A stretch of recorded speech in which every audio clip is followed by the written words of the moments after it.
अस्सलाम वालेकुम एवरीवन। आज आपका जो लेक्चर है वो हमने last time public health care model तक पढ़ा था। आज हम नॉर्मेलिटी एबनॉर्मेलिटी से स्टार्ट करेंगे, ठीक है। और जितना भी इस चैप्टर में से करना है मैं आपको पढ़ा देती हूँ। आज हमारा ये फर्स्ट चैप्टर बिहेवियरल साइंस का कंप्लीट हो जाएगा और आप लोगों ने इसको अच्छे से याद भी करना है। मैं आप लोग को ये भी बता देती हूँ कि आपने कहाँ पे सिर्फ नेम याद करने हैं, कहाँ पे जस्ट आप लोगों ने डिफ़ाइन याद करनी है और कहाँ पे आपने डिटेल याद करनी है, ठीक है।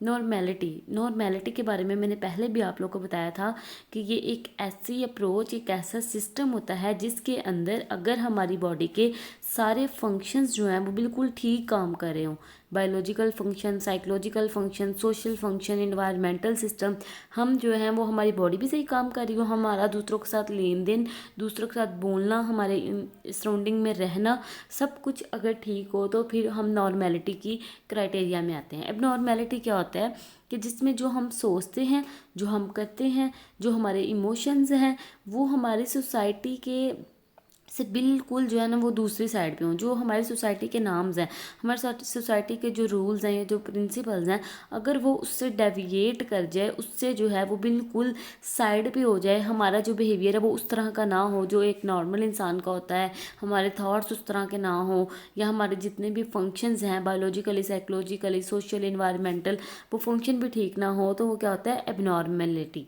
अब हम करेक्टरिस्टिक्स की बात कर लेते हैं। नॉर्मेलिटी की करेक्टरिस्टिक्स क्या होंगी कि पर्सन जो है वो इक्विलिब्रियम में होगा, बैलेंस्ड होगा, उसके सारे फंक्शन बिल्कुल ठीक काम कर रहे होंगे, ठीक है। उसके अलावा यह है रेजिलियंस और अडेप्टेबिलिटी। इसका मतलब यह है कि पर्सन जो है ना वो अब उसकी लाइफ में जितने भी स्ट्रेसेस आ रहे होंगे वो उन सब के साथ चैलेंज कर रहा होगा, उन सब के साथ डील कर रहा होगा। ये नहीं है कि वो घबरा के बैठ जाए कि मैं तो ये कर ही नहीं सकता। लाइक आप लोग BSN में आए हो, तो अगर आप लोग को कोई स्टडी या कोई चैप्टर मुश्किल लग रहा है तो आप लोग उसको कर रहे हो ना, आप लोग कह रहे हो हम कर लेंगे, हम अपनी मेहनत करेंगे, हार्ड वर्किंग करेंगे, आप लोग उसको अडेप्ट कर रहे हो, उसके अकॉर्डिंग रहना सीख रहे हो, ठीक है। अफेक्टिव फीडबैक मैकेनिज्म, कि वो हमेशा जो है ना वो अपने बैलेंस को, अपने डिसफंक्शन को जो है वो प्रॉपर रखें। लाइक अगर आपकी लाइफ में जो है आप कोई डिसफंक्शन हो गया, आप लोग घरों से दूर आए हो, डिस्टर्ब हो गए हो, लेकिन आपने अपनी लाइफ में एक पॉजिटिव बैलेंस मेंटेन रखा हुआ है, तो ठीक है। उसके अलावा आप लोग मेंटली जो है ना सेंस ऑफ सेल्फ या फिर दूसरों के साथ लाइफ की जो डिमांड्स हैं उनको आप कंप्लीट कर रहे हो, साइकोलॉजिकली आप लोग स्टेबल हो, बायोलॉजिकली फंक्शनिंग प्रॉपर हो रही है, सोशल फंक्शनिंग प्रॉपर हो रही है। इसके नाम आप लोगों ने अच्छे से करने हैं, ठीक है। इसकी रीडिंग करनी है, इसमें आप लोग खुद भी लिख सकते हो, ईजी है ये।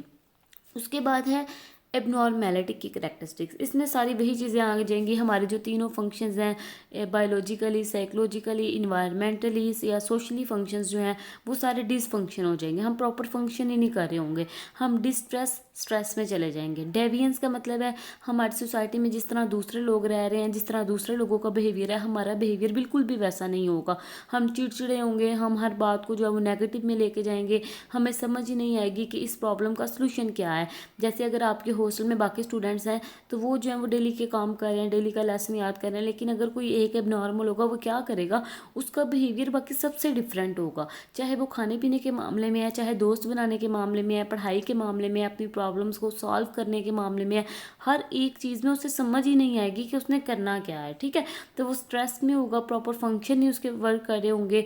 मेल अडेप्टिवनेस का मतलब यह है कि वो इन्वायरमेंट के अकॉर्डिंग अपने आप को अडेप्ट नहीं कर पा रहा होगा, वो हॉस्टल के अकॉर्डिंग अपने आप को एडजस्ट नहीं कर पा रहा होगा, ठीक है। तो ये आप लोगों ने इनके नाम अच्छे से याद करने हैं, नाम ज़्यादा ज़रूरी है इसके, ठीक है। नाम आप लोगों ने अच्छे से याद करने हैं। बाद में एबनॉर्मेलिटी और नॉर्मेलिटी में नॉर्मल बिहेवियर, एबनॉर्मल बिहेवियर है, वही सारा उन्होंने दोबारा एक्सप्लेन कर दिया हुआ है। इसकी जस्ट आप लोग डेफिनेशन पढ़ लेना, नीचे सारी वही चीज़ें लिखी हुई हैं जो आप लोगों ने ऊपर पढ़ी हैं। ये नीचे वाली करेक्टरिस्टिक्स आप लोग नहीं भी करोगे तो ऊपर वाली लिख दोगे, वो भी काफ़ी हैं, ठीक है। उसके बाद है मॉडल्स ऑफ एबनॉर्मेलिटी और नॉर्मेलिटी। अब ना इनके मॉडल्स हैं। सबसे पहले आप लोगों ने क्या करना है कि इनके मॉडल्स के नाम याद करने हैं। उसके बाद आपको हर एक मॉडल का मतलब पता होना चाहिए कि हर एक मॉडल में उन्होंने क्या चीज़ बताई हुई है। स्टैटिस्टिकल मॉडल में क्या होता है कि हम लोग देखते हैं, एक रेंज बना लेते हैं, मैथमेटिकली रेंज बना लेते हैं।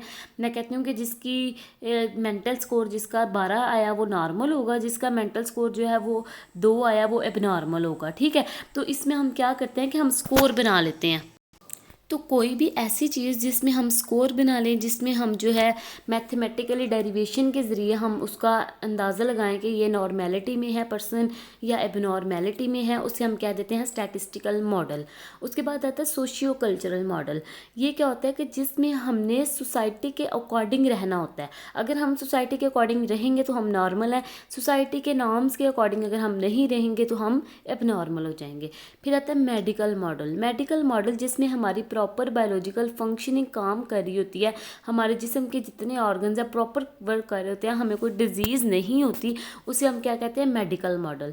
साइकोलॉजिकल मॉडल में उन्होंने फर्दर सबके नाम बताए हुए हैं, आप लोगों को मैं हर एक का मतलब बता देती हूँ। इतने आप लोगों ने इनके नाम करने और इनके आप लोग अगर खुद से भी लिखोगे ना तो इनका कॉन्सेप्ट कम अज़ कम आप लोगों का क्लियर होना चाहिए, ठीक है।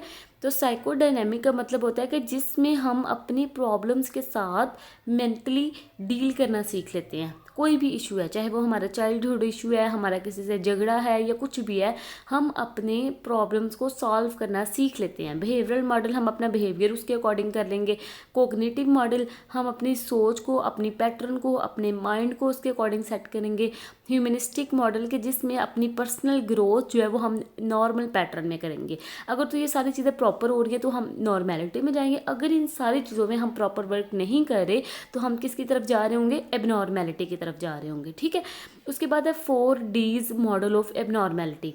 4Ds मॉडल में इसकी 4 वही डीज हैं जो हमने पहले पढ़े हैं। डेविएंस का मतलब हमारा प्रॉपर बिहेवियर जो है वहाँ से डेविएशन हो जाएगी, वहाँ से हम दूर हो जाएंगे। डिस्ट्रेस का मतलब हम स्ट्रेस में चले जाएंगे।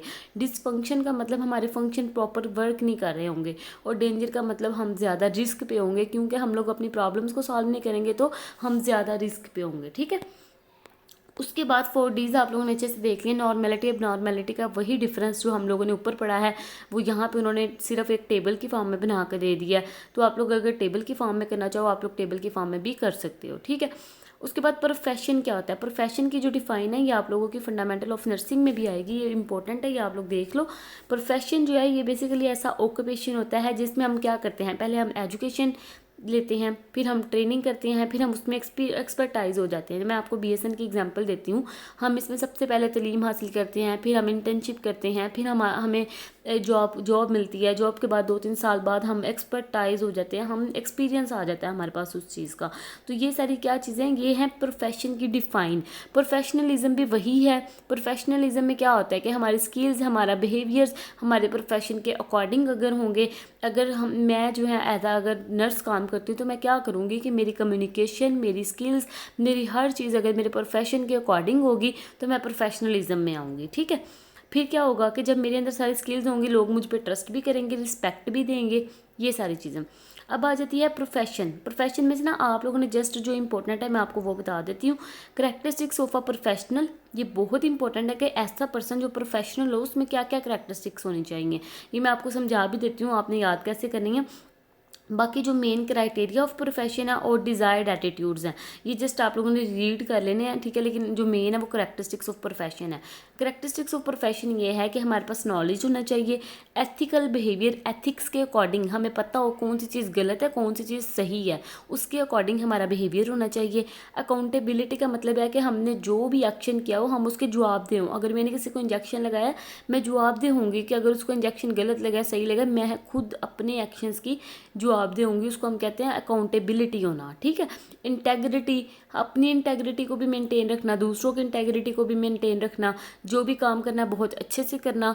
लर्निंग हमेशा कंटिन्यू रखनी। अगर मैं BSN में जॉब होल्डर हूँ तो मैं साथ साथ MSN करूँगी। अपनी लर्निंग को कंटिन्यू रखना, अपनी कम्युनिकेशन को बेहतर करना, लीडरशिप स्किल्स को इम्प्रूव करना, ठीक है। तो आपने इन सब के नाम याद कर लेना। इसमें जो सबसे ज़्यादा इंपॉर्टेंट वर्ड है वो है एम्पैथी। एम्पैथी ये होता है कि जिसमें हम अपने आप को दूसरों की जगह पे रख के देखते हैं। अगर कोई पेशेंट मेरे सामने रो रहा है ना कि मेरे पास टाइम नहीं है लेकिन वो कह रहा है प्लीज़ मुझे इंजेक्शन लगा दो, तो मैं सोचूंगी क्या पता इसकी जगह आज मेरा अपना भाई होता तो मैं उसको कभी भी ना मना करती। तो ये क्या है, ये एम्पैथी है। एम्पैथी ये होता है कि हम अपने आप को दूसरों की जगह पे रख के देखते हैं कि हमें कैसा फील होता है, to put yourself in another shoes, ठीक है।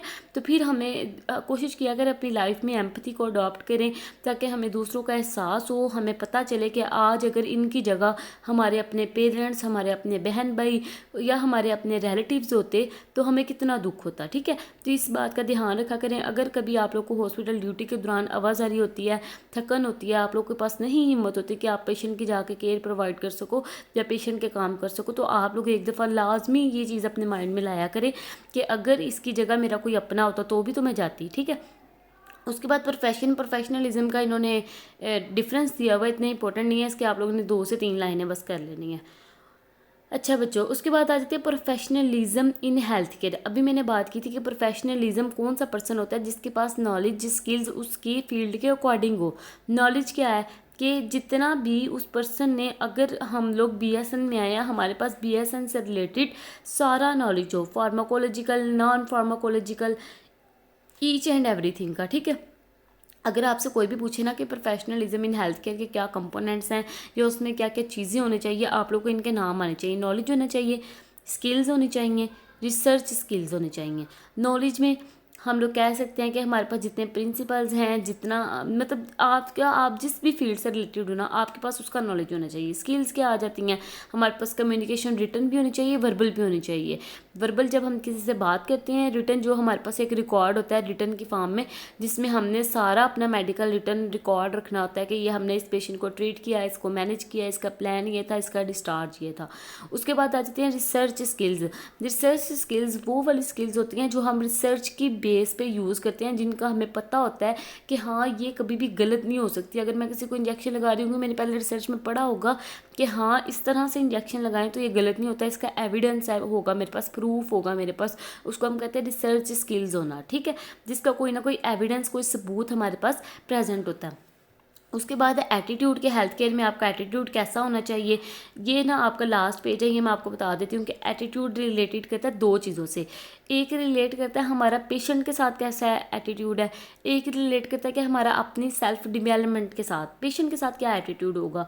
पेशेंट के साथ मैंने अभी आपको बताया कि आप में एम्पैथी होनी चाहिए, अंडरस्टैंडिंग होनी चाहिए, पेशेंट से प्रॉपर कम्युनिकेशन आपने करनी है, पेशेंट को भी अंडरस्टैंड करना है, अपनी बात भी उसे समझानी है, पेशेंट की इंटेग्रिटी को मेंटेन रखना है, रिस्पेक्ट को मेंटेन रखना है, ऑनर को मेंटेन रखना है। उसके अलावा हमने प्रॉपर उसके साथ एक ट्रस्टिंग रिलेशनशिप बनाना है, ठीक है। ये नहीं है कि हम जस्ट उसके काम कर रहे हैं, लेकिन अगर हम उसके साथ एक प्रॉपर ट्रस्ट वाला, रिस्पेक्ट वाला रिलेशन बनाएंगे, वो अपनी हर बात हमारे साथ शेयर करेगा। और टूवर्ड्स सेल्फ डेवलपमेंट, इसमें क्या आता है कि अपने आप से रिलेटेड हमारे अंदर क्या चीज़ें होनी चाहिए। इसमें आ जाता है कि अगर हम खुद भी हैं या हमारे साथ दूसरे इंसान भी हैं, हमें सबकी रिस्पेक्ट करनी चाहिए। दूसरा ये कि हमने अपनी एजुकेशन को कंटिन्यू रखना है, अपने अंदर फ्लेक्सिबिलिटी लेके आनी है। मैं अगर एक हॉस्पिटल से दूसरे हॉस्पिटल में जाती हूँ, मुझे अडेप्टेशन आनी चाहिए, मुझे वहाँ के तरीक़ों के अकॉर्डिंग अपने आप को अडेप्ट करना आना चाहिए। मैंने पेशेंट्स में फ़र्क नहीं करना, नॉन डिस्क्रिमिनेटरी का मतलब है पेशेंट्स में बिल्कुल भी फ़र्क नहीं करना। जितनी भी स्ट्रेस होगी मैंने उस सारी स्ट्रेस को मैनेज करना होगा, ठीक है। उसके अलावा मैंने क्या करना है कि मैंने जो भी ओपिनियंस लेने हैं अपने टीम वर्क, अपने कोलैबोरेटर से, मैंने लाइक मेरे साथ कोई डॉक्टर है या कोई स्टाफ है, वो मुझे कोई भी मशवरा देते हैं तो मैंने उनकी भी रिस्पेक्ट करनी है और मैंने अपने ओपिनियन की भी रिस्पेक्ट करनी है, ठीक है। तो आपके अपने अंदर क्या क्वालिटीज़ होनी चाहिए, आपने पेशेंट के साथ किस तरह का एटीट्यूड रखना है, आपने सोसाइटी के साथ किस तरह का एटीट्यूड रखना है, ये सारे आपने पॉइंट्स जस्ट ट्रीट करने हैं। इसमें से जो पूरे चैप्टर में से इंपॉर्टेंट है वो भी मैं आपको आज एक दफ़ा वॉइस में सारा बता दूंगी, ठीक है। आपने उन टॉपिक्स को ज़्यादा अच्छे से पढ़ना है। उसके बाद है प्रोफेशनल एक्सपेक्टेशंस। अब उनकी क्या एक्सपेक्टेशंस होती हैं हमारे साथ। जब हम एक प्रोफेशन में गए तो जो हमारे ऊपर वाला जितना भी सुपरविजन हमें जो करते हैं या जो हमारे पेशेंट्स होते हैं, उनकी क्या एक्सपेक्टेशंस होती हैं। एक्सपेक्टेशंस उनकी ये होंगी कि हम जो है वो पेशेंट्स को कंफर्ट प्रोवाइड करें, टाइम पे पहुँचे, हमारे पास प्रॉपर नॉलेज हो, हम उसकी कॉन्फिडेंशियलिटी का मतलब है कि हम पेशेंट की जितनी इन्फॉर्मेशन है ना उसको प्राइवेट रखेंगे, यानी कि अपनी फैमिली में जाकर बताते फिरें, अपने कोलीग्स को बताते फिरें, ठीक है। हमने पेशेंट्स के साथ क्या करना है कि हर टाइम उनके लिए अवेलेबल रहना। जब हमारी ड्यूटी का टाइम होगा, ये नहीं कि हम उस टाइम पे अनअवेलेबल हों।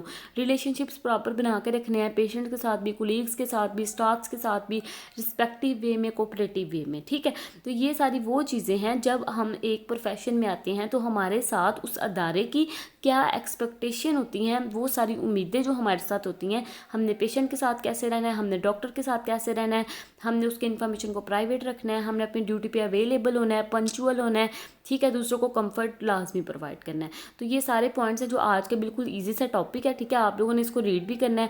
जो डिफरेंस वाले टेबल हैं कोशिश कीजिएगा कि वो करें, उसकी ज़्यादा वैल्यू होती है एज़ कम्पेयर टू कि आप सीधा सीधा पेपर में लिख के आ जाएँ, ठीक है। बाकी कोई भी क्वेश्चन हो आप लोग पूछ सकते हो। इस पूरे चैप्टर में से जो मोस्ट इंपॉर्टेंट है वो भी मैं आपके साथ शेयर कर देती हूँ, और इसके निमोनिक्स वगैरह भी शेयर कर देती हूँ, आपको पता चल जाएगा आपने याद कैसे करना है।